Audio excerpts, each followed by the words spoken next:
So I read this bit of news about Gevo while I was at work today, and I'll admit it took me a little bit of digging to figure out why this news is so important, but believe me, this is important. So this is the news. Gevo acquires Butamax patent estate.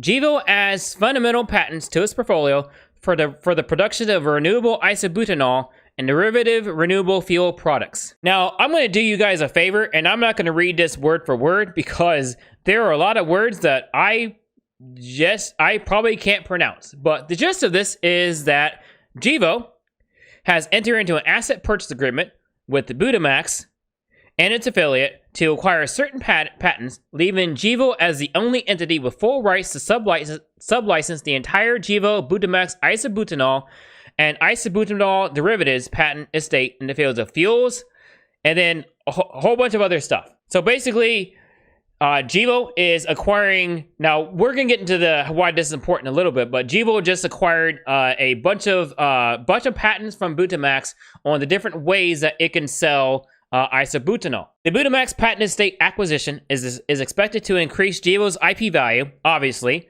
now that Gevo owns the patents. So basically, now Gevo has a bigger portfolio of stuff that it can sell. Now that sounds pretty good at face value, doesn't it? But there's a little bit more to it than that as to why this is even more important than you think. And I'm going to talk about it from the perspective of someone who is not an expert in this field at all. So, from the expert of a layman. Now, I'm not going to read any of this. I'm just going to keep it in the background so you can pause and read this throughout the video and or whatnot.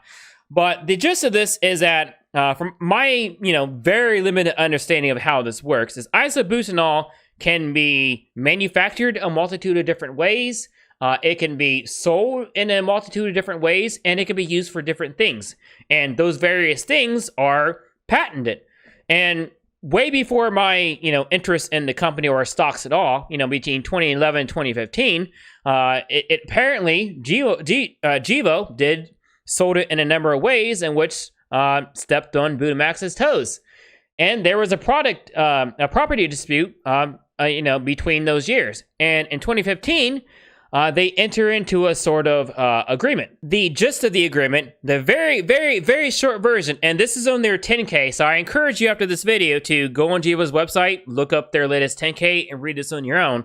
But the very, very short version is that Butamax, according to the agreement, Butamax is going to be the primary customer-facing seller of isobutanol in the field of fuel blending, and Gevo is going to be the seller of isobutanol as far as jet fuel for aviation gas turbines. If Gevo wants to sell or use isobutanol for direct fuel blending, they have to go through Butamax exclusively, and with royalties and all that stuff. And yeah, basically there's a lot of red tape they have to go through, and they have to use Butamax for a lot of stuff. Well, the important part is that all that is over.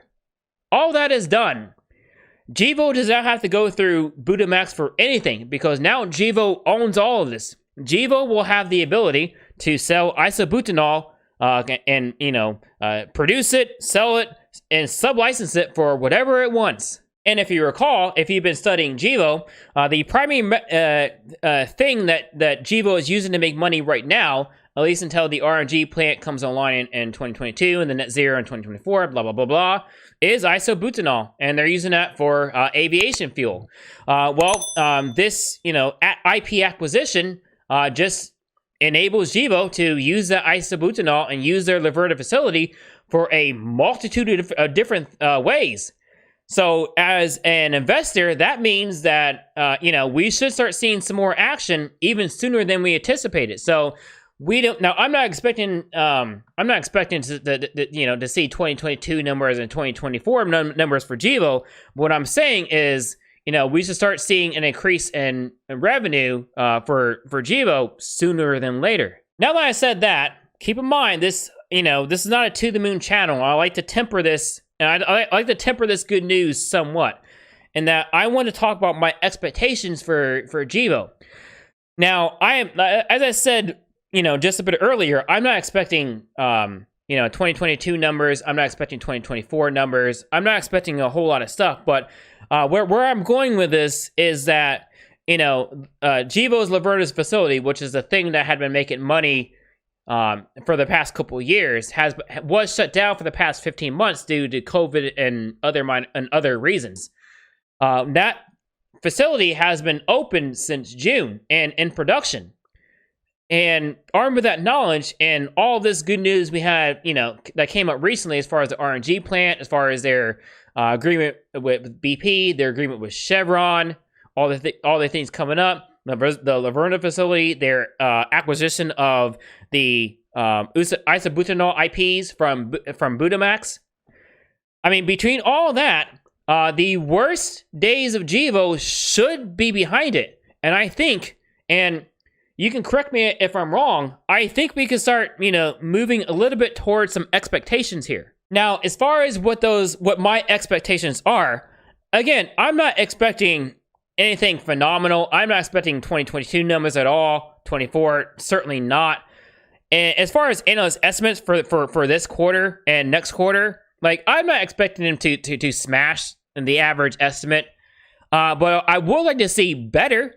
I would like to see better earnings than a year ago sales, from back when the facility was shut down.